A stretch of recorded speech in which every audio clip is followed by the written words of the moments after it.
Coucou les amis, nous revoilà pour un nouvel épisode.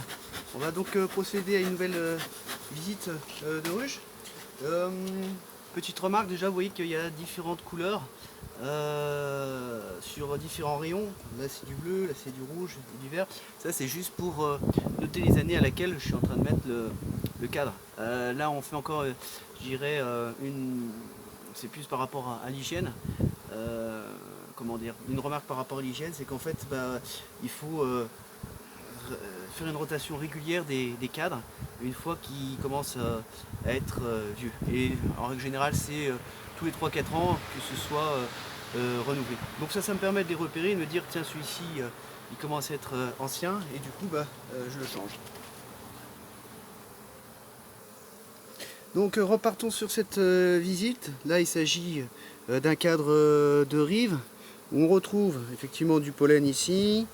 On retrouve là du miel qui est operculé. Vous voyez que si j'ouvre ici c'est du miel. Je sais pas si on a vu. Ouais, c'est là ici. Hop. Et ici du miel là où celui où ça reflète.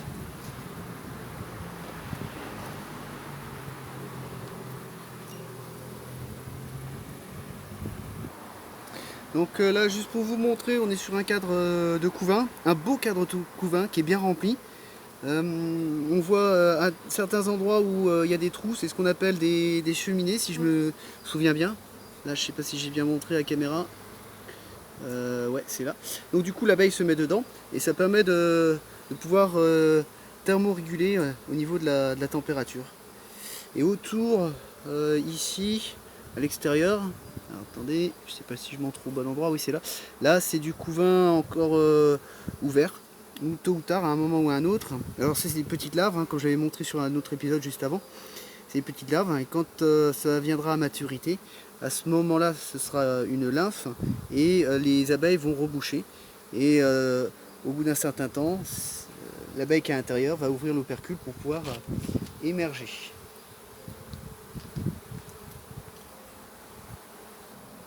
Alors autre chose que je voudrais montrer là, il y a une abeille qui est en train de sortir. Je vais vous l'indiquer. Elle est où? Elle est là. Est-ce que je montre bien la caméra? Vous voyez là, il y en a une qui est en train d'émerger là. Ah y est. Donc elle est en train d'ouvrir. Bon, je l'aide un petit peu pour casser la cire, enfin, le capuchon là, le cachet de cire qu'elles ont mise. Là regardez là, elle est en train d'émerger. Il ne faudrait pas non plus que j'esquinte. Je l'aide un petit peu pour qu'on puisse voir ensemble. Vous allez voir qu'elle va sortir. Ah, y est, là, on voit qu'elle émerge. Magnifique, hein? Là, voilà. Voilà, voilà. Et y est, c'est parti. Et là, ni une ni deux, elle va commencer son travail. Sachant que les abeilles, les ouvrières, donc les ouvrières, ce sont les femelles. Elles ont chacun un rôle au fur et à mesure qu'elles évoluent dans le temps. Au départ, elles vont être nettoyeuses, si je ne me trompe pas. Donc nettoyer la ruche. Donc j'en ai souvent parlé, hein, c'est l'hygiène justement. Une fois qu'elle aura été nettoyeuse, elle va être nourricière, donc pouvoir nourrir le couvain avec ses différentes larves, et ensuite reboucher le capuchon. Au niveau du capuchon, après une fois que c'est bouché, il n'y a strictement plus rien à faire. Il n'y a plus qu'à attendre jusqu'à aujourd'hui où elle vient de naître, donc cette fameuse jeune ouvrière. Et ensuite, qu'est-ce qu'elles sont? Elles sont, je vais dire, architectes, ou plus exactement cirières. Cirières, donc de pouvoir construire des alvéoles, construire de la cire, etc. Ensuite, si je ne me trompe pas, c'est gardiennes. Donc elles sont là à l'entrée de la planche d'envol pour pouvoir surveiller les intrus, savoir si c'est une attaque ou si elle fait bien partie de la ruche. Et ça, comment elles le reconnaissent? Elles ont une carte d'identité, c'est les fameuses phéromones pour pouvoir se reconnaître.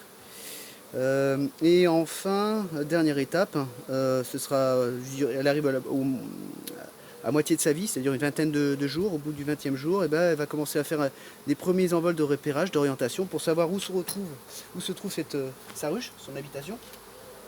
Et les 20 jours restants, c'est à peu près ça en moyenne, donc la vie globale complète d'une abeille, c'est d'une ouvrière, hein, c'est 40 jours. Et les 20 jours restants, elle va faire que des allers-retours où elle va, je dirais, s'user à la tâche pour aller chercher les fameux éléments dont je vous ai parlé la dernière fois, de l'eau, du nectar, du pollen et du miel. Voilà pour cet épisode. Je vous souhaite encore beaucoup de courage dans ces moments difficiles de confinement.